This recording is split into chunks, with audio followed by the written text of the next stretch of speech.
Hi, Bo Huffman here from the Hastings and Kearney GNCs. We want each and every single person to live well each and every day. So whatever your health need, question, or concern, we're here to do just that for you. So whether it's a multivitamin, a fish oil, a calcium, whatever the case may be, we want you to live well each and every day to get the most out of your life.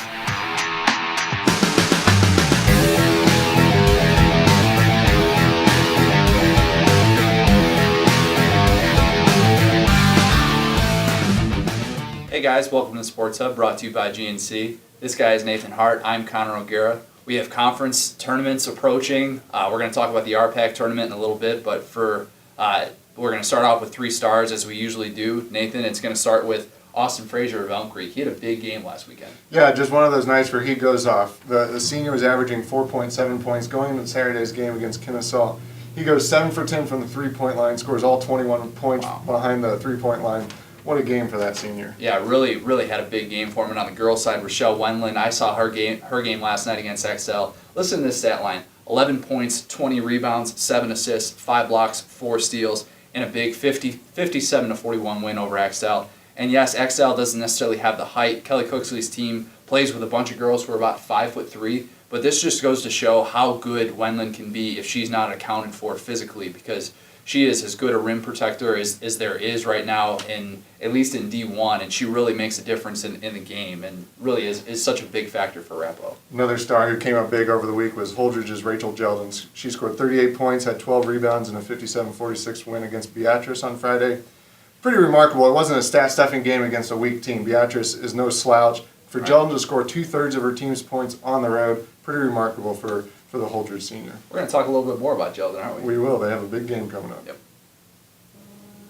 And for our GNC Muscleman Pick of the Week, we're going to look at a big FKC rivalry matchup between the Axtell and Wilcox-Hildreth boys this weekend. It should be a very good one. Both teams are rolling right now. Axtell has won 6 of their last 7, Wilcox-Hildreth 7 of its last 8. This is a game with 2 teams that are feeling very confident, a couple young teams that are really growing into their own.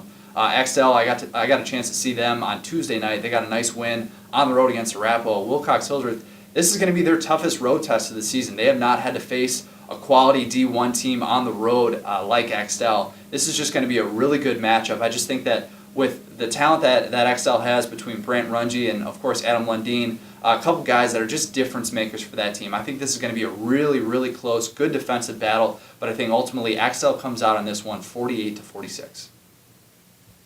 We've got a big headliner game this weekend. We already talked about it a little bit, but it's Holdrege, it's Minden, it's 2 of the best girls teams we have in the Hub territory. This, of course, a rematch from last time. Minden had a big 65-50 win over Holdrege. What does Holdrege need to be able to do to not make sure they have a repeat of last time's performance? Well, the stat line that jumped out at me from that game was Holdrege had 21 turnovers.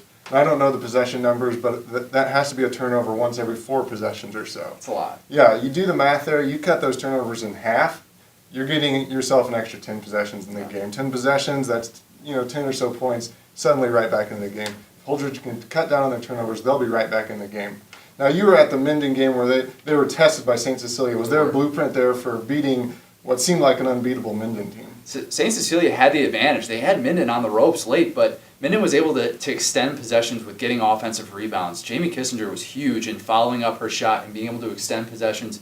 Becca Stewart, of course, doing the same thing. And they just got so many baskets off those second chances. And for as good of a team as Minden is, if you get them on an off shooting night, you cannot afford to give them second chances. They are just too good. They will find a way to beat you. That's exactly what they did to St. Cecilia. So for Holdrege, it needs to be gelled and being able to crash the boards. They need to get a big performance on the boards from Jenna Gillespie too. This is a team that just cannot afford to allow Holdrege any chance if they are to catch them on an off shooting night, which obviously is so tough.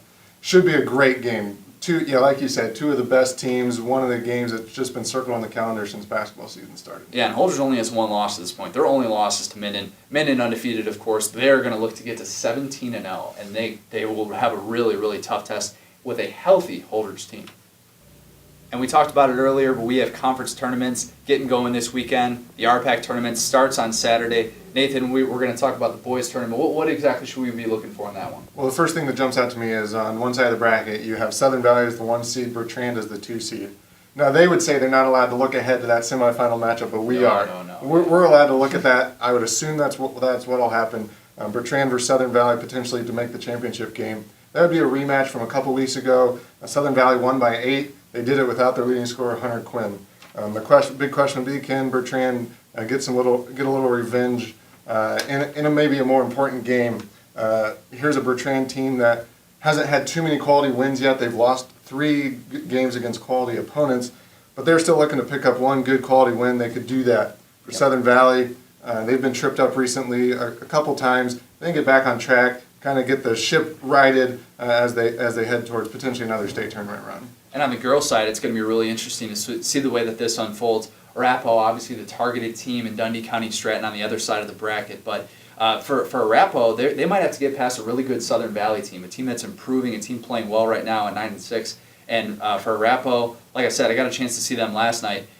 Dundee County Stratton has handed them 2 of their 3 losses this season. This has been a little bit of a bugaboo for Arapahoe, so they need to be able to get over that hump. It's a matchup where, obviously the stars for Arapahoe will have to come out. We don't want to necessarily look ahead or disregard Southern Valley, obviously a quality team, but if that were to be the championship, to beat a team 3 times would be a really tall task to ask of anybody. So Arapahoe definitely going to look to get past that Dundee County Stratton that has burdened them so far in the first part of the season.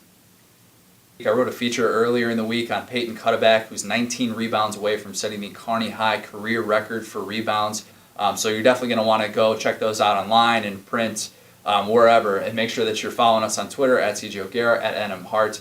Make sure you check out all of our coverage this weekend. We're going to be a full weekend of basketball. What else is new? This is January. This is what we do. So this has been the Sports Hub brought to you by GNC. Thanks, guys. We'll see you next week.